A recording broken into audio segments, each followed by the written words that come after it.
We had your friend the heckler in again. By the end of it, I was just standing there taking it from her. I'm sure you gave as good as you got. Will you stop cheering me up? I'm not a child. And the worst thing about it is it feels exactly right, taking a lot of dirt from men.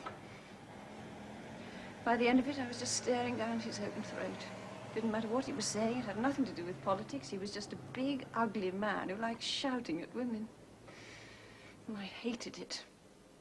But it felt exactly right, as if that was what I was there for. Rowley would have been delighted.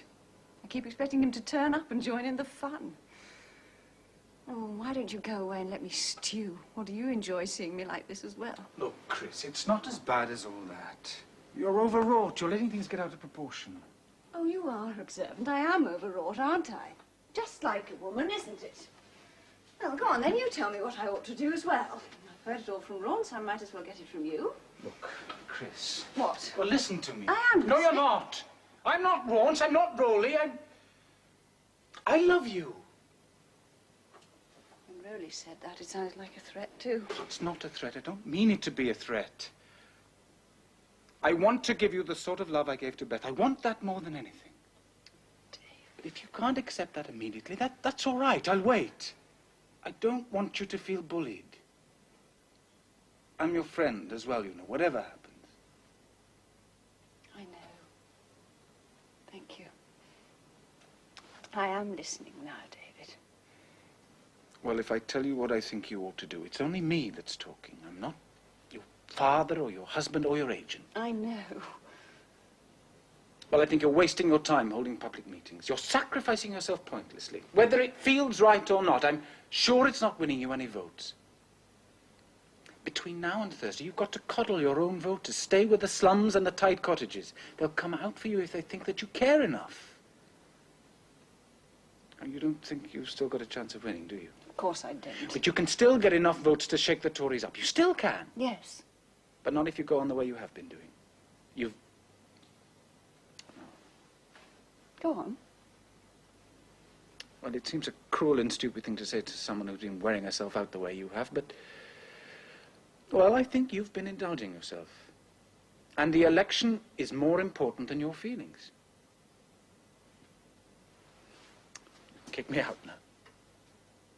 No, you're right, of course. I've made a mess of it. I didn't say that, and it's not too late. I'm so tired. You pull through. You're as tough as anyone I've ever known. David, could you be here on Thursday? For the count. Tough or not, I think I'll need my hand held, and I'd rather it was you than Raunce on the whole. I'll do my damnedest. It is an awkward day, though. I don't want you to get yourself into trouble again. I'll ask Algiers. I'm sure he'll wangle it for me somehow. Good. Look, hadn't I better go? Because he's Parsons and I can't. Oh, no, stay. It can't make any difference now. You ought to sleep. David, I need you more than I need sleep, believe me. If you can stand me. I love you. I wish you wouldn't say that. I'm sorry, but you can't tell me what to feel. Hold me. I'm cold.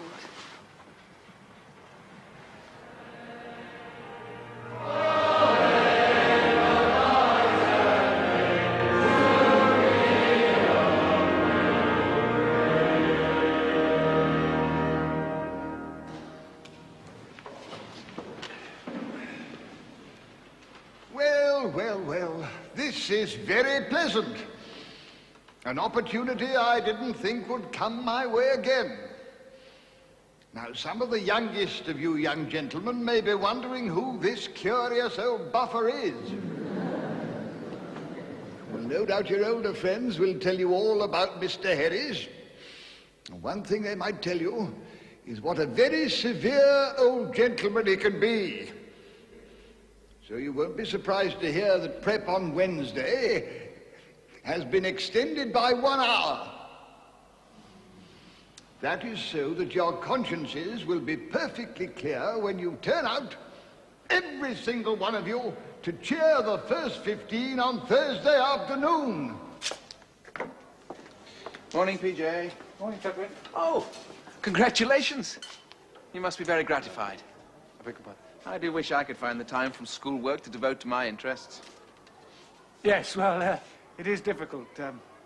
But I shouldn't advise an interest in politics. Not done my career much good. But this is hardly politics, is it?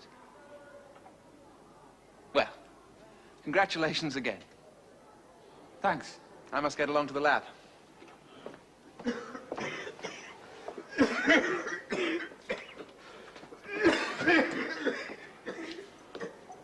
I just had the most peculiar conversation with Chet. Oh, yes. You can count on him for those. Was it about golf? I don't know what he was about. Oh, never mind about Chetwynd. Don't you think you're carrying this false modesty just a bit too far, PJ? What are you talking about? Do you mean that you haven't seen the Times? No. Then I advise you to have a glance. I haven't got a review in the Times. 2 columns, and it's a corker. Oh, dear, oh, dear. He's going to be totally insufferable, you know. Wouldn't blame him if he was. Silk dressing gown and cigarette holder. Interviews by appointment. He thinks it's good. He thinks it's brilliant, man. When are we going to get the chance to read it?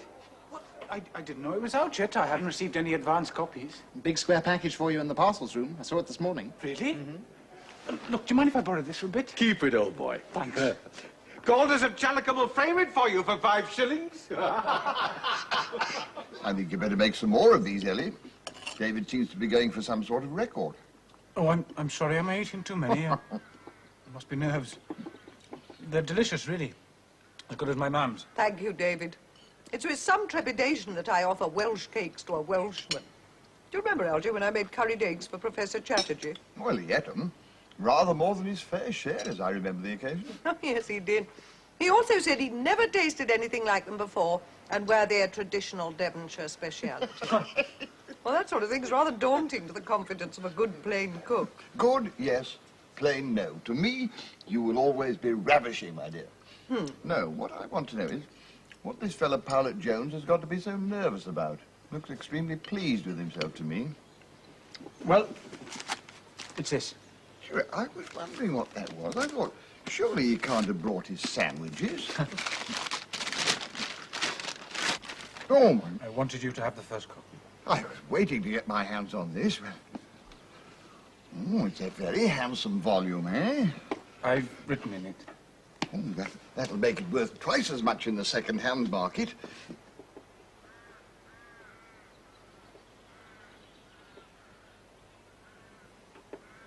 Oh, thank you, David.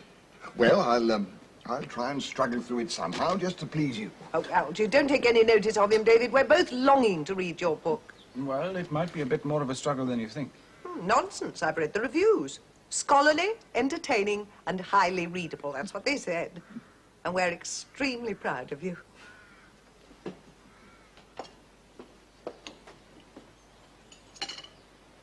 Really, if you'd heard as often as I have about the books my husband's going to write, if only he had the time. Oh, it's true. I confess it. There was something else, actually. Yeah, I thought there might be. A favour, I'm afraid. Well, fire away.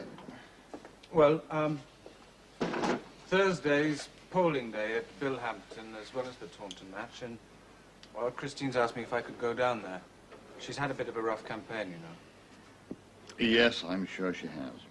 I don't really see what use I can be, but, well, she said she needs me, and that's good enough for me. You think a lot of her, don't you? I want to marry.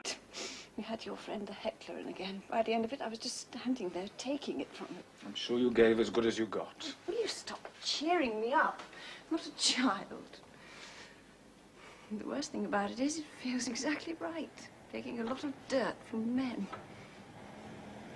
By the end of it, I was just staring down his open throat. Didn't matter what he was saying. It had nothing to do with politics. He was just a big, ugly man who liked shouting at women. And I hated it. But it felt exactly right, as if that was what I was there for. Rowley would have been delighted. I keep expecting him to turn up and join in the fun. Oh, why don't you go away and let me stew? Or do you enjoy seeing me like this as well? Look, Chris, it's not as bad as all that. You're overwrought. You're letting things get out of proportion. Oh, you are observant. I am overwrought, aren't I? Just like a woman, isn't it? Well, go on, then you tell me what I ought to do as well. Heard it all from Ron, so I might as well get it from you. Look, Chris. What? Well, listen to me. I am No, you're listening. not. I'm not Raunce. I'm not Rowley. I love you. When Rowley said that, it sounded like a threat, too. It's not a threat. I don't mean it to be a threat. I want to...